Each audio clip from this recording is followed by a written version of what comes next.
Alrighty, we're back back to the losers side of things here on Ultimate Shockwave 2. I'm Sethlon, joined by Komodo here. We're going to be having some more JAMA on screen. Going to be playing against Shaynes. I hope it's Shaynes. But please let us know if we're pronouncing that wrong. I'm assuming that's how we're pronouncing it.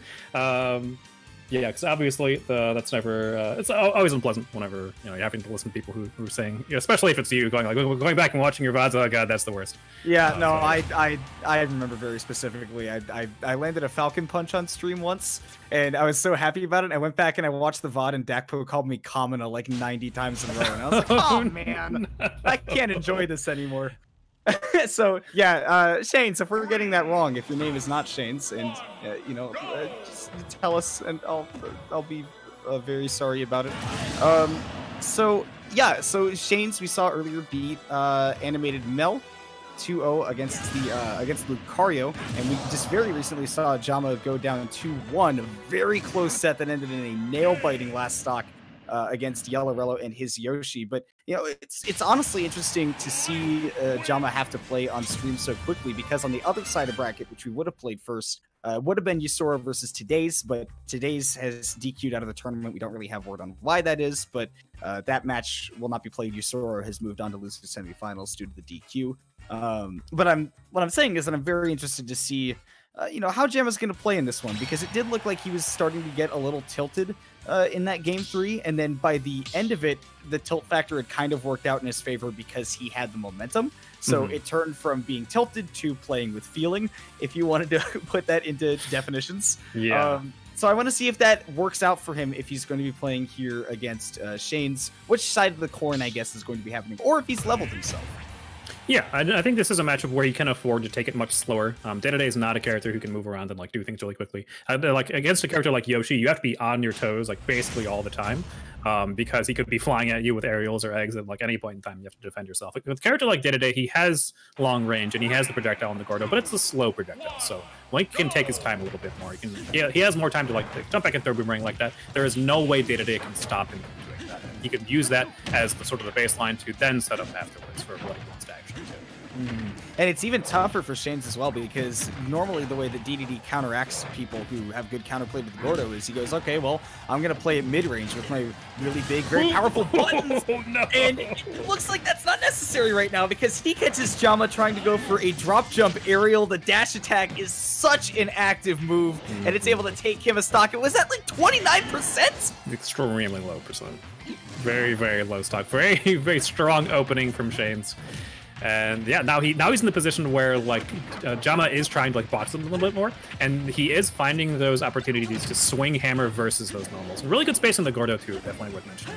There was a time or two in there where, in that last stock where JAMA was trying to use neutral air to knock the Gordo back, but he was so close to his opponent that Shaynes is actually hitting with the swing of the Gordo itself, not just the projectile. Yeah.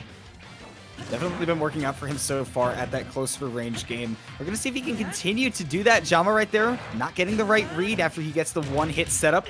And that's very nice out of shield right there. You were mentioning this earlier, DDD doesn't have good out of shield options. Good read on the hit back of the Gordo to activate that side B, toss it right back. Doesn't incur really any ending lag like that neutral B would. And we see Shaynes definitely looking comfortable in this matchup. Yeah, he's putting himself in lots of situations where he's moving away from JAMA, which I think is really important to note. He's moving away, but then he's moving back into that space he moved out of it. He's using that to kind of coerce JAMA into moving into that space, moving into closer range, where he can actually swing hammers at. He's caught him with that a couple of times now, running back and then full hopping back in with aerials. That time, JAMA willing to just stay his ground, stay there, making sure that he can use that just to move it out. He will need to do more of that and more very careful movement forward to be able to find openings against the stage. Well, I think that JAMA also caught Shaynes, holding forward right there. He was holding his ground. He was just standing there, and he realized, okay, this DDD has used his last double jump on top of me, and I have this up tilt anti-air that will kill him. So I'll just go ahead and throw that out. And now JAMA, really just throwing out a lot of projectiles. Now that he's back to even stocks, he's keeping the DDD at arm's length, and he's not trying to do anything too fancy, and it's working out very well for him. Yeah, that's one of the biggest fundamental things of Smash is that if you can make your opponent come to you instead of going to them, it's so much easier to hit them. Just because of how startup in general works, but also how interpolation works. It's because of the fact that if you're pressing a button and drifting back afterwards, you're dragging the hitbox behind you. Yeah, especially if you have multi-hits, that can cause a lot of problems for you. JAMA, though, not having any problems with these multi-hits right now. He gets that forward air to set up for a ledge trap. Grab whiffs, it's not a lot of range, and that back throw will eventually kill off the top. So Shaynes maintains a lead, but a much smaller one than he had compared to that first stock. Oh, okay. Good mash. Nice mash, and he tries to read the roll back. I like that up tilt. Still surviving at 175%. He went for a very nice, and that was great by Shaynes in particular to go, okay, that bomb's coming back down at me, so I need a DDD jump now. Yeah, that was a really high up E. Okay, love the forward air. Great coverage on the platform with the Gordo as well. Gets a little too aggressive, so that downer will catch him off the stock, but 66% is a sizable lead. One that JAMA has proven that he can make back very quickly. Excuse me. Looks like he's absolutely looking for that, you know, the ability to just say, hey, DDD's got to come to me now, and that means he's holding forward a lot, and Shaynes has gotten at least a couple of counter hits there. Okay. Great inhale on that Gordo. He recognized exactly when that boomerang was going to hit it back to him. Neutral a little bit too on shield to be safe, so he's going to get punished. Gordo setup is there, and Nair does beat it, though. And now JAMA's got a situation there. Baits out the up smash, gets a punish. Oh, if he had not caught the boomerang there, that could have been huge. Yeah, incurring some end lag, just covering this ledge entirely because he knows it could be the end of him if he doesn't play it right, but holding down on that day-to-day jump, he saw that JAMA was getting a little bit too aggressive, a little bit too greedy there with that ledge trap. He knew that DDD jump would absolutely take it out. Now, Sethlon, I gotta say, I'm really mad at you for making me say day-to-day. I want to kill you. What? What? His name is not day-to-day. Sure it is. No! Have you watched Kirby Right Back at You? I've watched very little bit, not watched any full episodes. You've seen the intro though, right? I'm not sure if I have, actually. The man on the Discord call with King DDD says, "How can I help you, King DDD?" You say tomato, I say whatever. I just, well, you know what? I can say you're wrong and you can say whatever, but that's okay. I just, you know, just letting you know it's DDD, man. I'm just mad that you made me be wrong. And yes, I'm gonna say it's your fault. Oh yeah, so it's my fault that you slipped up after. Yeah, that's what being a top player is. I see. That's multiple time illegal game champion Stefan coming through and showing you what mind games can do for you in a game. And I want to see what mind games can do for JAMA. I want to see if this stage pick of Lilat is going to be what he needs to take down Shaynes and his King DDD. Yeah, I don't know JAMA's stage preference in general too much. I know, like he likes Town City to some degree. I'm not sure what exactly this stage offers him that others didn't. A little bit smaller stage than Pokemon Stadium. He's going to be able to cover those platforms a little bit better. But I'm not sure. I'm not sure exactly what he's aiming for on this stage. Yeah, and the thing is, of course, that DDD also gets a lot off of this stage because he's very good at covering these platform heights, particularly with the Gordo. You saw with that forward air right there as well. And a rising neutrally, you can get a soft hit that can sort of reset a situation if your opponent's, landing a little bit too aggressively. And we're already seeing that Shaynes is doing exactly that. He's covering the platforms really well. But I think most importantly, this is giving JAMA the ability to kind of just play underneath platforms, basically wherever on stage, and throw projectiles from relative safety. And we can see that right there working out for him with that bomb.